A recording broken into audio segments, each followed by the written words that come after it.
Allô, la famille, mes amis. Bon après-midi encore une fois, bonsoir encore une fois, bonjour pour tous ceux qui viennent de se réveiller. Oh, c'est un plaisir, c'est un grand plaisir de vous rencontrer encore une fois pour vous présenter ou vous partager les informations utiles concernant l'immigration aux États-Unis, concernant l'étude aux États-Unis, concernant l'habitat aux États-Unis, concernant le travail aux États-Unis. Alors les amis, ça c'est encore une autre fois qu'on va partager sur cette vidéo un truc dont on appelle affidavit support. Il y a certains qui me demandaient c'est quoi au juste. Alors les amis, on va parler de ça dans quelques minutes. Cette vidéo va pas être longue. C'est juste vous dire ce que c'est affidavit support. Et aussi pour vous dire que si vous demandez l'affidavit support, il faudra mettre en assurance votre sponsor. Voilà, votre sponsor doit être mis en assurance. Hein? Et pour ceux qui sont déjà ici en Amérique, ils savent que si quelqu'un te demande un sponsor de lui sponsoriser, c'est pas une affaire très grande ou big deal, comment je peux dire. It's not a big deal, you know. So l'intention du remplissage de la affidavit support, c'est juste pour que l'État américain ne te voit pas comme une charge, pour que l'État américain ne te voit pas comme, ne te considère pas comme une charge. Ils doivent être sûrs que si tu as postulé, si tu as fait toutes les étapes pour aller aux États-Unis ou bien travailler ou bien étudier, parce qu'il y a beaucoup de visas concernant ça, ils veulent savoir si vraiment tu auras quelqu'un qui pourra te guider et te créer un chemin, s'il y aura quelqu'un qui pourra t'entraîner dans cette nouvelle vie aux États-Unis. C'est ça. Alors, cette personne, on a besoin de savoir si lui aussi, il est capable, ou il est apte, ou il est capable de remplir ce métier. Parce qu'il va te berger 2, 3 semaines, 4 semaines, 1 mois. Et après, tu pourras commencer ta vie. Alors, l'État américain a besoin de savoir si réellement ton host ou bien ton sponsor, il est capable. Est-ce qu'il a une maison? Est-ce qu'il a un boulot? Est-ce qu'il a un compte bancaire? Est-ce qu'il a un caisse number? Non, non, pas caisse number. Est-ce qu'il a Social Security, c'est ça? Social Security card, c'est ça.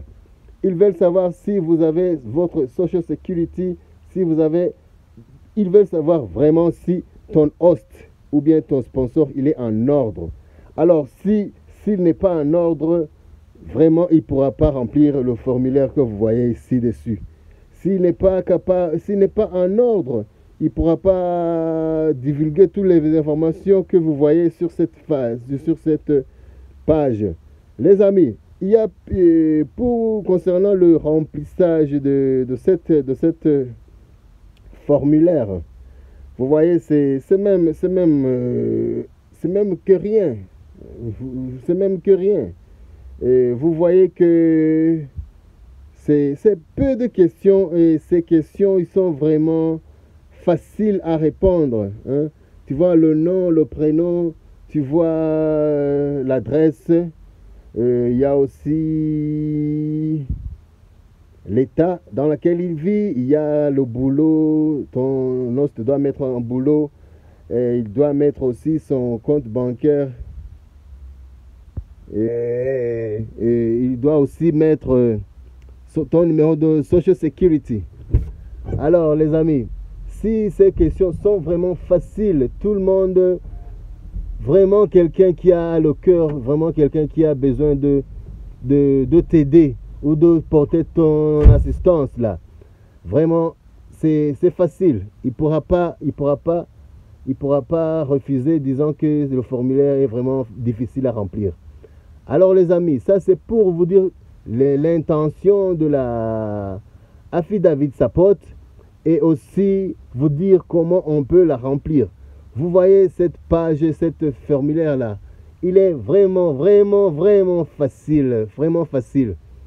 Les amis, tout ça, je mets ça en ligne afin que lorsque vous aurez votre entretien auprès de l'ambassade, vous ne puissiez pas rater ou vous ne puissiez pas manquer un épisode disant que vous ne savez pas. C'est pour cela que je dis chaque fois, si c'est la première fois que tu vois un de mes vidéos, n'hésitez pas à vous inscrire ou à vous abonner et aussi à partager cette vidéo à ceux qui savent mais de zéro pour ce processus.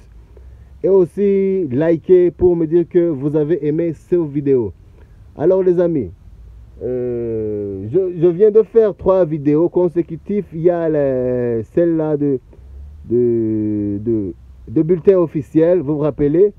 Et aussi il y a celle-là qui a suivi hier qui concernait l'interview. L'interview, la caisse ici. Les amis, celle-ci, c'est pour vous dire que ces 3 vidéos, si vous regardez bien les 3 vidéos, vous serez capable de vous organiser concernant ce qui se passe auprès des ambassades et aussi ceux qui regardent les visites médicales. C'était la dernière vidéo. Et celle-ci concernant la affidavit Sapot. Mon ami, je te dis que les conditions éligibles qui vous permettra de voyager, celle-ci de affidavit Sapot aussi figure. Il figure aussi parce que si vous n'avez pas de host, si vous n'avez pas là où vous devrez siéger pendant que vous arrivez en Amérique, si vous n'avez pas quelqu'un qui vous accueillera, mon ami, vous n'aurez pas de visa parce que dans la DS, vous devez mentionner cette personne et aussi cette personne devra remplir cette formulaire dans laquelle on est en train de parler ici, l'affidavit Sapot. Je crois que c'est les I-134, quoi. Ouais. Et les amis, c'est ça. C'est ça. C'est cette vidéo-là que je voulais vous partager. Et je peux répéter, c'était pour le affidavit Sapot. Il y a certains gens, il y a certains amis qui me demandaient, essayez de nous expliquer ce que ça veut dire le affidavit Sapot, ou bien qu'est-ce qu'ils veulent dire par cela. Alors les amis, l'intention, je vous l'ai dit dans mon discours, l'intention c'est de voir si vous aurez là où héberger pendant votre visite, pendant vos séjours, vos premiers jours en Amérique. Et ils veulent voir si vraiment cette personne, il est du moins minimum peut vous accueillir.